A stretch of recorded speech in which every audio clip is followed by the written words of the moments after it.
Приветствую вас, друзья! С вами я, Нур Исмаил.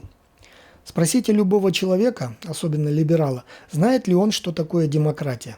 Конечно же, каждый ответит, что знает, и начнет перечислять честные выборы, права человека, сменяемость власти, свобода слова и так далее и тому подобное. Повторять затертые до дыр штампы из телевизора и сети.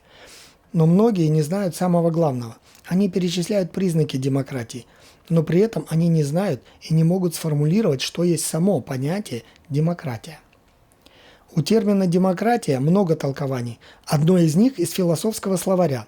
Это форма правления, при которой граждане лично или через избранных представителей осуществляют право принятия политических решений и основывается на признании народа в качестве источника власти и предполагает власть, подчеркиваю, большинства. Демократия тоже бывает разной. Когда народ напрямую принимает решения на референдуме, это прямая демократия. Когда народ выдвигает представителей, которые принимают решения, это представительная демократия и так далее. Но главным остается одно. Демократия – это всегда власть большинства. Один очень важный момент. У нас многие любят вещать от имени народа, конечно же, подразумевая большинство. Так вот, народ – это те, кто голосует на выборах. А кто кричит на улице – это не народ, это толпа. Ибо кроме этих людей есть еще целая страна, а воля толпы не есть воля всей страны. А теперь давайте разберемся, как обстоят дела с демократией в реальном современном мире. Я думаю, ни для кого не секрет, что во всех странах мира государственная должность является источником не только власти, но и супердоходов. Власть и доходы дополняют друг друга. Чистому бизнесу выжить трудно, нужна крыша в виде власти. Ну и криминал где-то рядом с крупным капиталом. А имея деньги, легко купить власть и даже самим стать властью. То есть мы имеем крупный бизнес и криминал во власти, которые обладают правом принятия государственных решений. Вопрос, в чьих интересах будут приниматься эти решения? В интересах большинства народа и государств или же в узких интересах их личного бизнеса? Думаю, ответ очевиден.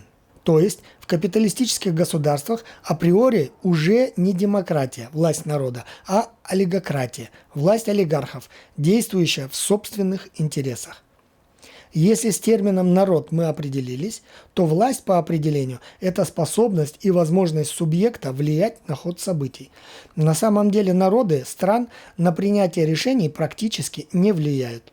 Народы для власти нужны только для придания видимости легитимности.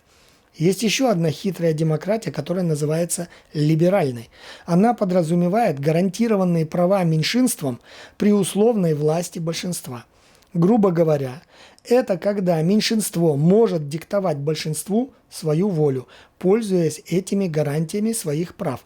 По сути, это есть власть меньшинства, а это уже не демократия.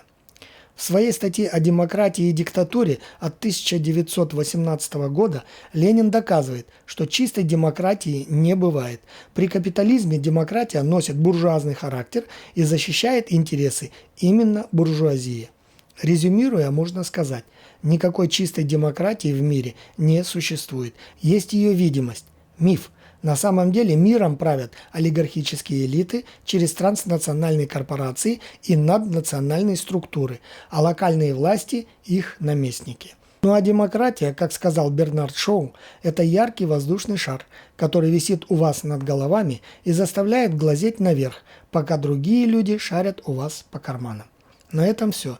Ставьте лайки, подписывайтесь на мой канал. До скорой встречи. С вами был я, Нур Исмаил.